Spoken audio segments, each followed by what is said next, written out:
होता है, आप बात कर सकते हैं और कभी कभार पर्सनल जो इश्यूज होते हैं वो भी क्लियर हो जाते हैं,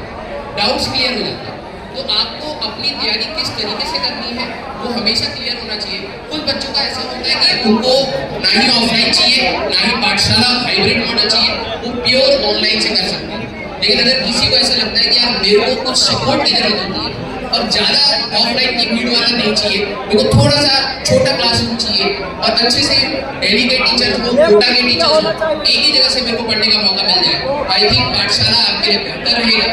आपको हर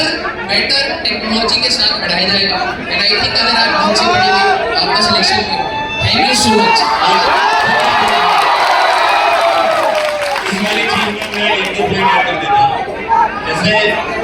ऑनलाइन से पढ़ना तो चलो लेकिन ऑनलाइन से पढ़ने के लिए ना आपके पास ना डेडिकेशन चाहिए, जो कि बहुत मिसिंग होता है कहीं ना कहीं। लगातार डेली वही काम करना, आप देखो हम भी किसी को नहीं देखते हैं ना, आपको हम नहीं लेते हो, लेकिन आप जब पढ़ रहे हो तो डेली यही काम रिपीट करना और इतनी सारी चीजें तैयार करना बहुत कम लोग ये कर पाते हैं, है ना। जैसे कई बार आप लोग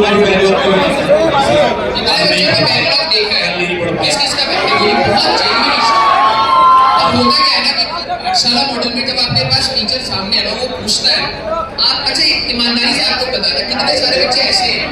जिनको एक ना एक बार कहीं ना कहीं जब टीचर बोलता है ना तो सेंस ऑफ रिस्पांसिबिलिटी फील होता है और आप वापस पढ़ना स्टार्ट कर देते हैं। कहीं ना कहीं ऑनलाइन में ये मिसिंग फैक्टर था, इसीलिए हमको पाठशाला मॉडल को लेकर कि कहीं ना कहीं जब टीचर आपको एक बार टोक देगा ना तो आपको देखो अभी आप लोग सारे मस्ती करोगे, लेकिन जब आप एक बार एग्जाम के पास जाओगे ना आप लोग अकेले आप ही को पेपर करना है। तो इस प्रोसेस में जब आपको टीचर रोक देता है, पूछ लेता है, तो वो जो डर होता है कि यार सबने पूछ लिया और मेरे को करना है, और कहीं ना कहीं हमारी प्रिपरेशन के साथ हमें ये डर हमेशा रहा है, ठीक है। तो ये वाला फैक्टर भी बहुत काम आता है। और जैसे देखा जाए ना ऑनलाइन में जब बच्चे पढ़ रहे होते हैं कई बार ऐसा होता है 3 की जगह 4 क्लास हो जाती है, तो बच्चे के जैसे डेटा खत्म हो गया है या हम लाइव नहीं देख पा रहे हैं या स्क्रीन प्रॉपर नहीं हो पा रहा है, फिर आप इंतजार करते हो कि अगले दिन रिकॉर्डेड देख लेंगे। जबकि पाठशाला में यह है कि आपके जो सारे टीचर्स हैं सारे मतलब सभी लोग जानते हैं सारे टीचर होते हैं और बढ़िया मेहनत से सब लोग पढ़ाते हैं, तो वही टीचर आपको यहाँ पर पढ़ाते हैं। बस आपको क्या है जगह पे उस जगह पर पाते हो वहाँ पर एक प्रॉपर एनवायरनमेंट मिलता है, वो एनवायरनमेंट का बहुत फर्क पड़ता है।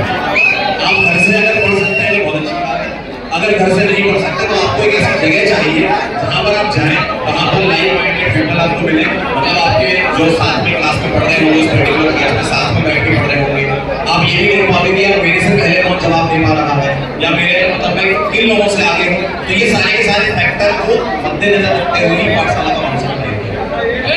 फाउंडेशन के बच्चों के लिए भी ये बहुत बेहतर है। मुझे लगता है कि बच्चा अगर ऑनलाइन पढ़ सकता है बेस्ट है, बट बच्चों के पास समझ नहीं होगी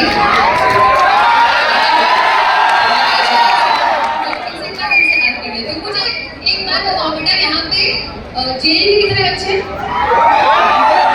के कितने बच्चे क्या यहाँ पे कोई पूरी गैंग बैठी है नहीं बैठी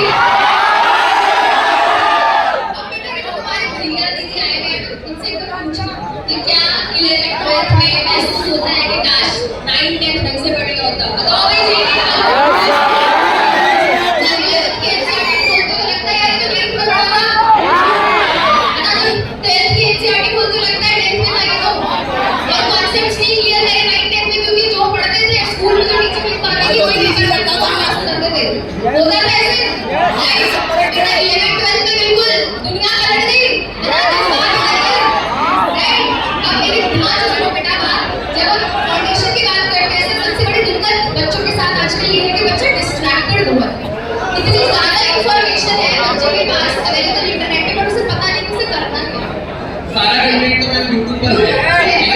टीचर की होती है जो प्रेजेंस में एग्जैक्टली सही टाइम पे सही गाइडेंस करना बहुत जरूरी है।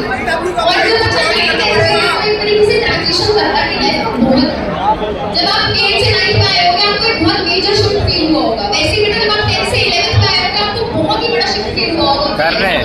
राइट। तो बेटा यहाँ पे बात समझनी पड़ेगी कि आपकी कोई भी कॉन्सेप्ट है चाहिए जेईई तो उसकी शुरुआत 9th 10th से ही होती है, तो आपका बेस आपका फाउंडेशन स्ट्रॉन्ग होना बहुत जरूरी है। तो तभी होगा बेटा जब आप अपने डाउट्स को क्लियर करोगे तो आपको सही गाइडेंस मिलेगी। तो जो हमारा पाठशाला सेंटर है